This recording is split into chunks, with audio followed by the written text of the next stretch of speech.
We are Muskegon County at Work, spotlighting workers of local governments throughout our county, revealing what it takes to make our communities comfortable and safe. Hello, everybody. Welcome for yet another episode of Muskegon Municipalities at Work. Your host here, DJ Hilson, and we have yet another outstanding and intriguing interview today. Joining me today is Emily Morgenstern.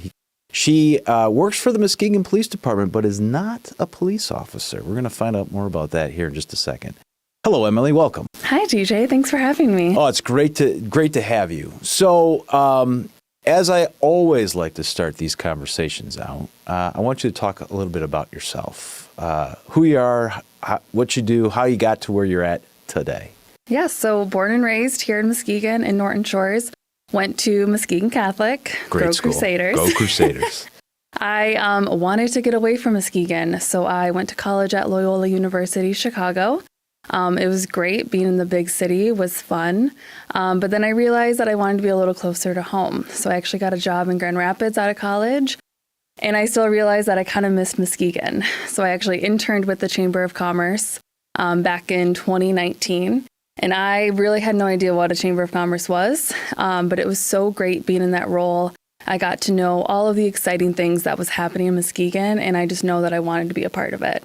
So I was able to get a full-time job there, worked there for about 4 years. And then in 2023, I got a new job at the city of Muskegon as the police community coordinator. Yeah, and you know, what's for me, what's sort of fascinating about that role is I'm trying to remember when, and maybe you know the answer to this question, when they started that role in the police department. Because I go back to the time when Denny Powers fit that role. And I think he was the first, if I'm not mistaken. He was, yeah. So they created that the late 90s, early 2000s when they kind of switched to that community policing style. The income tax had passed in the city of Muskegon, so they were able to put more money into public safety and have that designated role as a civilian that can help bridge that gap between the community and the police department. So we're going to. I want to talk about what your role is and what you do, but let's talk a little globally. This idea of community policing and what the city of Muskegon has done, sort of to encompass that attitude. Yeah. So obviously, I mean, in the history of the United States, police has not had a favorable taste in people's mouth. So that change in the late 90s, they really wanted the citizens to know that the police are here to help. But I think also, too, just having that civilian, the person not in uniform, being that liaison from the police to the community is so important, because I think people are more likely inclined to listen to someone that's just like me and you, that doesn't wear a badge and a uniform. And that can kind of be that bridge to both sides. And, you know, what's unique about the city, and I'm sure this is true maybe for other jurisdictions across the country, but, you know, for Muskegon County, what's been unique about the city is that, you know, they have taken sort of this, the neighborhoods are divided. I mean, they have their own names, but within those neighborhoods are I'll say relatively, if not very active neighborhood associations. And I can't remember if because of this role, the city decided to designate or create a community policing bureau that designated an officer for each one of those areas.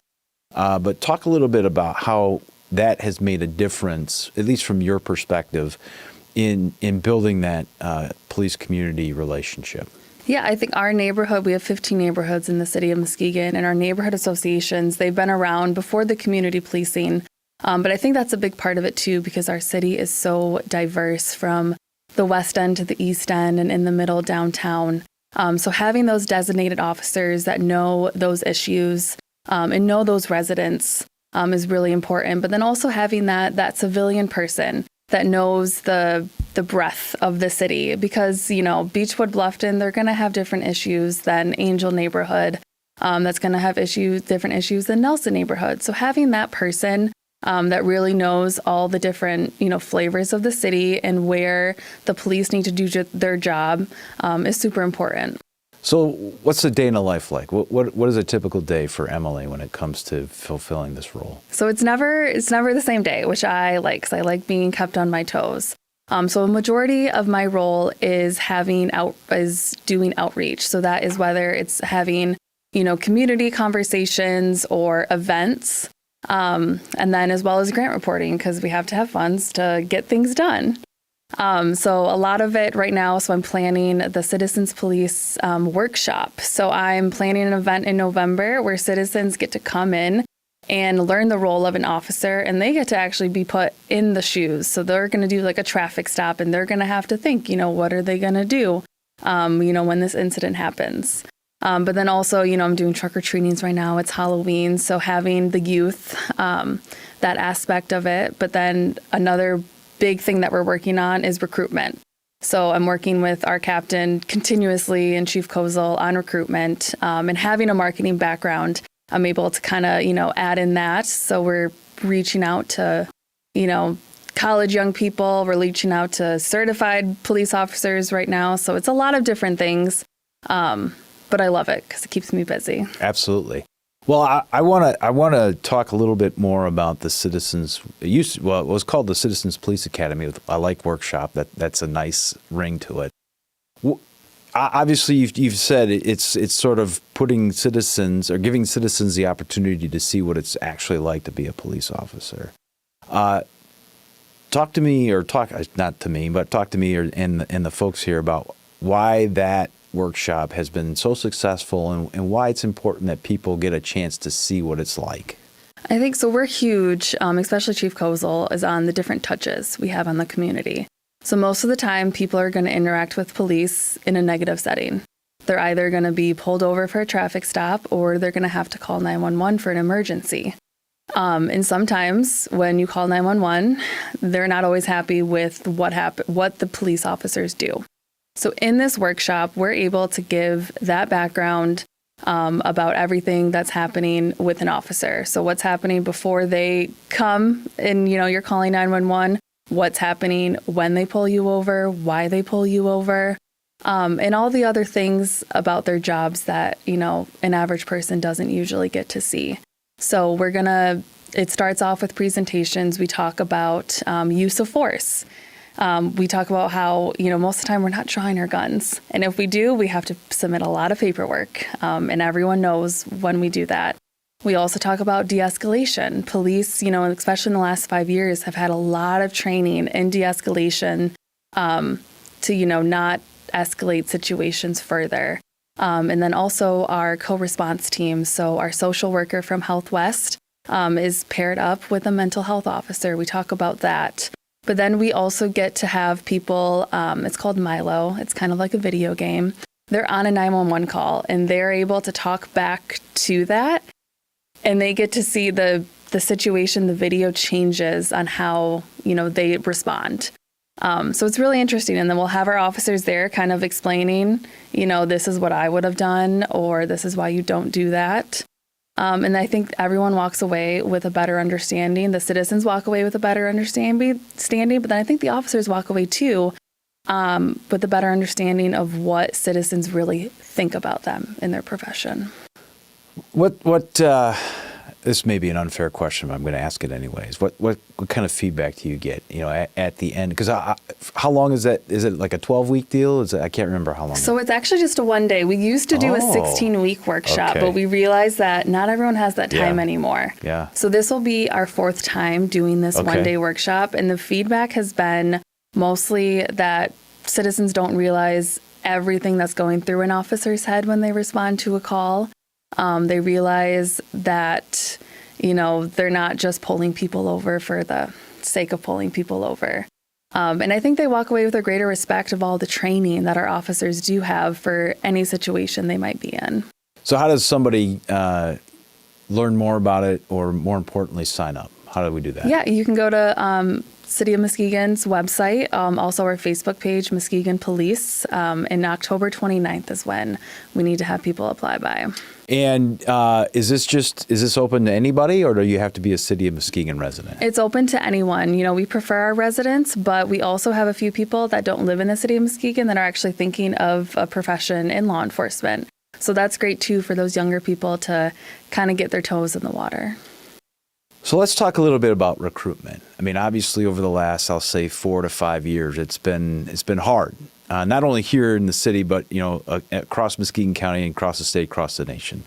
What have you found to be a successful recruiting tools or methods in order to get people at least engaging in the conversation of why law enforcement can be a fulfilling career? I think it is really hard because not a lot of people want to be police officers, and I don't blame them. You see the national news, you see the headlines of those officers that are in bad situations. But for those people that, do have that call of service and they want to be officers, I think our biggest thing is, in the city of Muskegon, you're busy. We have, over 50,000 calls per year. But you're going to get to do those fun things that larger departments do, but you're going to be a name. You're not going to just be a badge number at the city of Muskegon. All of command, they're going to know you. You're going to know everyone that works there. But you're also going to know your residents that work there. And it's not just the community officers that residents know. We have our different districts. So those people in there, whether you're day shift, night shift, you really get to know the community.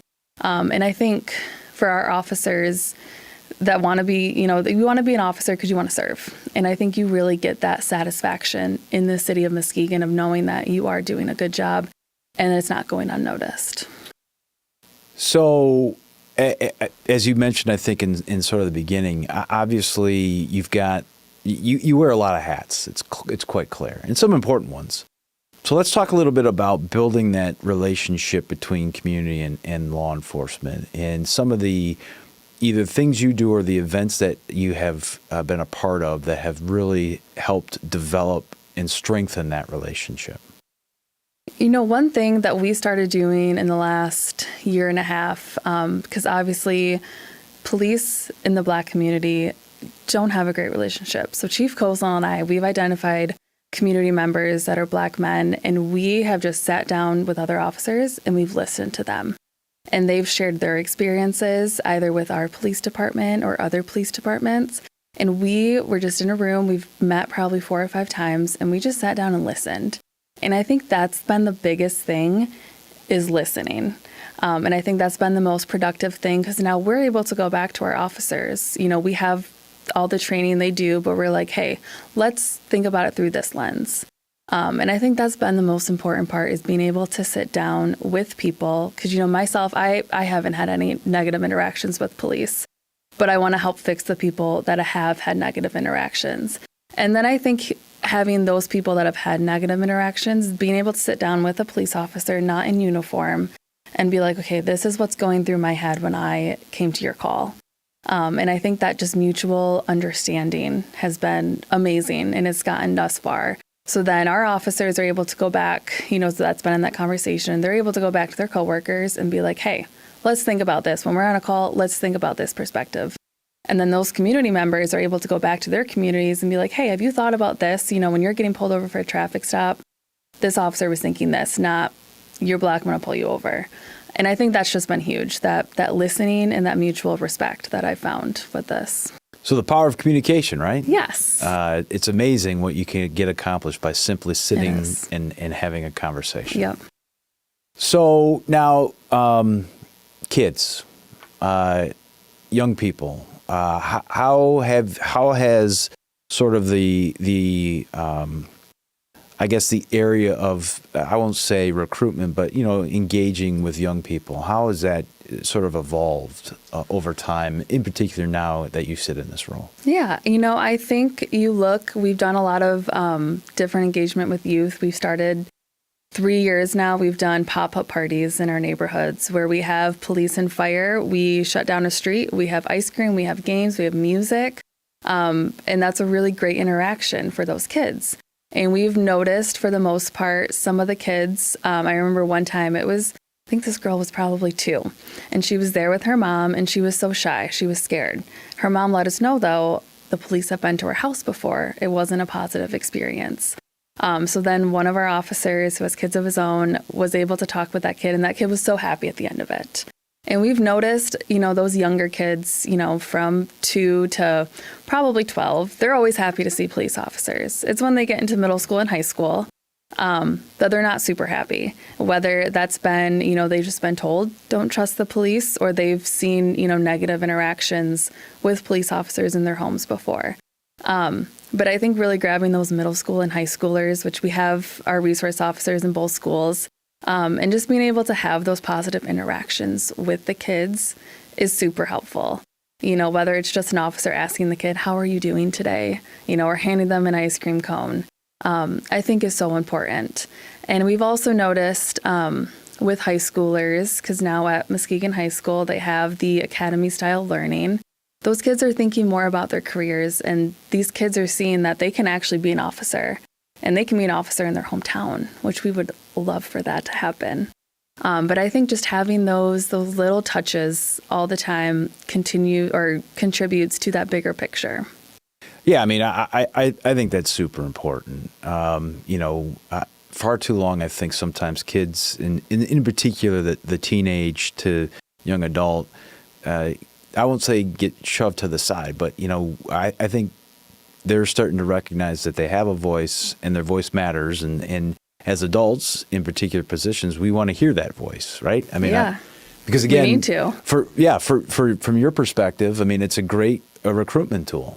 It's great for them to see the human side, if you will, that law enforcement, police officers are not robots. They're actual people with thoughts and feelings and, concerns and all those things, right? So you mentioned grants, and I really would like you to talk about how important grants are for public safety. Because, I would say recently there's been a lot of conversations about, at one point some grants were frozen, and then, sometimes in budget processes at all levels, grants seem to be sort of the forgotten tool, and yet they serve such a vital role in a lot of the important things that we do. So from a public safety perspective, how important are grants? They're huge, and we're very thankful the city of Muskegon is in great support of public safety. You look at our budget, and a lot of our budget goes to the police and fire departments, but unfortunately, it takes a lot of money to keep those services up and running. So those grants, they allow us to do training, but they also allow us to have those specialties. So, you're familiar with the STOP grant. Yep. So we work with your office, the prosecutor's office, and Norton Shores Police. We have 2 dedicated detectives, 3 in total with Norton Shores, to focus on crimes that are against women. So we're focusing on, domestic violence and sexual assault against women, because that is a huge issue in our society. And unfortunately, if we don't have that grant funding, we can't have those dedicated detectives and those dedicated prosecutors to those issues, which are so important. And we're lucky to still have that grant with everything with the state and the federal budget. But unfortunately, we've had state funding cut with recruitment. So we've been able to pay for our officers to go through police academies, but we've also been able to pay them a wage to attend those police academies. And that funding is dwindling each year. So that is now back onto the departments to pay for that. But yeah, it's huge. And I think the biggest thing is everyone looks, well, police and fire, they get all, the city's money. That's where my tax money's going. And it's like, yes, but it's so necessary.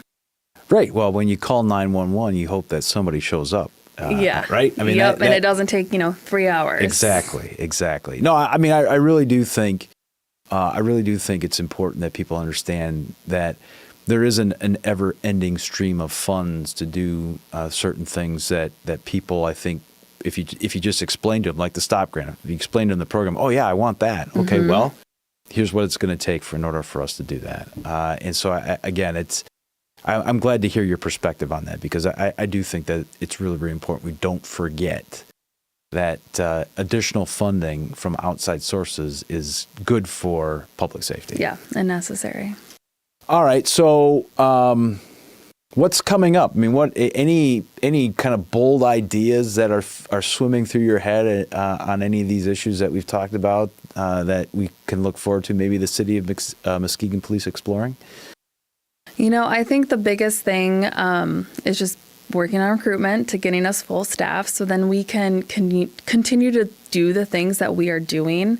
And then some. I would love to have a once a quarter citizens police workshop where people come in But unfortunately, we just don't have the manpower to do that all the time. And I would also love to do a pop-up party, every week throughout the entire year in every neighborhood. But, manpower, that's like the biggest thing. So, and I think one thing that I would love to bring back to the city of Muskegon that I know the previous chief did is a larger community conversation where, we have a dedicated issue that we might talk about and do it bi-monthly, per quarter, and just have, the chief there and other officers there to listen to the community. Because, we get phone calls, we get emails, we get the gripes, but we want to be able to actually listen to the issues that our citizens are facing. Yeah, I mean, it goes back to something you've sort of highlighted throughout our conversation, and it's just about, it's conversation, right? It's talking, and it's listening and engaging at that very basic level goes a long, long way. I can't let you leave this conversation without talking about National Night Out. I know we've it's passed, but for the last couple years, it went from individual neighborhoods, kind of organizing their own sort of celebration to now the city sort of taking that on and saying, we're going to have this big party, but everybody's welcome. So talk to me about two areas, right? National Night Out, what is that? And then how is the city working towards celebrating that and it's in August, so I know we're past it, but I think it's an important thing to talk about. Yeah, so I think one of my first goals when I came into this role was to help revamp National Night Out. So National Night Out, it's been happening for over 40 years. Obviously, nationwide effort to bridge that gap between police and community partnerships. So the city of Muskegon, all of our 15 neighborhood associations used to do their own thing. And I remember the first year, and I know you've done it too, myself, Chief Kozel, and the city manager, Jonathan, we ran around, tried to make it to every party. We made it, I think, to 12 of 15. Pretty good. But also our officers were running around. They couldn't make it to every neighborhood. So we wanted to, not only make it better for the officers to be able to socialize more, but for our community to come together. Because I think sometimes in the city of Muskegon, we get too siloed in our neighborhoods. So we consolidated it 2 years ago to Marshfield. We had no idea what to expect the first year, whether it was going to be 100 people to show up or it was, 800 like it was, which was great. It was a lot more successful than I thought. And this past year, we actually increased attendance to over 1,000. And I think it was just so much better for, our neighbors to get to know each other. And then also for our officers in more of our, patrol command to get out there in the community and get to know each other. But then we also got to partner with the sheriff's department. We got to partner with you, being in the home run derby. I'm not sure being in it qualifies my participation, but I was there swinging a bat for sure. Yeah. But then we were also able to bring in community organizations. They had their tables. We had over 25 organizations. So then they could get their information out to our residents as well. And I'm excited. It's, next year, I think it's going to be even better. Being our third year now, we now what to expect with the crowds. And I think it's just such a great time for the entire community to get out and celebrate each other. Yeah, I mean, I tell you, having the former chief, Jeff Lewis, and I always made it our mission to try to get every single one, and you can't. I mean, it was nearly impossible. So to consolidate, bring everybody together under one umbrella, one roof, essentially, at a very historic location in the city is a brilliant idea, and it's worked. I've found it to be a lot of fun to be at. So thank you for making that change. I mean, I think it's really cool. Yeah, it's a lot of fun doing it too. So how do people, whether you're in the city, but city residents, how do they find out about, what's going on as far as community police activities? Where can they go? I think our biggest thing, follow our Facebook page, our social media, Muskegon Police, but then also get involved in your neighborhood associations. Our neighborhood associations, they are doing so much, but there are so few people that are doing it. I'm part of the Nelson Neighborhood Association. It's always like the same 10 people doing the same thing. But we want our neighbors to know what's happening in our neighborhoods. And then through those neighborhood associations, they have such a great partnership, not only with the police department, but the entire city. So really get involved in those neighborhood associations. And then also follow, the City of Muskegon. We do our newsletter. We do e-news once a month. We always have that great information too in there. So it really, unless you're hiding under a rock, you can find out what the heck's going on. Yes. Perfect. Well, Emily, thank you so much for being with me today. Thank you for what you do in helping to really strengthen that. I'm not even going to call it a divide because the divide seems too wide, but that strengthen that relationship between community and law enforcement. I think that's why City of Muskegon and some of our other law enforcement partners, we've come a lot farther than the national average, if you will, when it comes to communication and relationships with community and law enforcement. Absolutely. We're very lucky in Muskegon County to have the relationships that we do. Amen to that. Well, thank you again. Always good to see you. Well, ladies and gentlemen, that wraps up yet another episode of Muskegon Municipalities at Work. Thank you for continuing to tune in and look at the different areas of local government that affect you, and more importantly, the people behind the scenes that are making those local units and departments work efficiently and effectively. Until the next time, DJ Hilson signing off, and this program does not have any legs to it without the ingenuity of one Mike Vogus.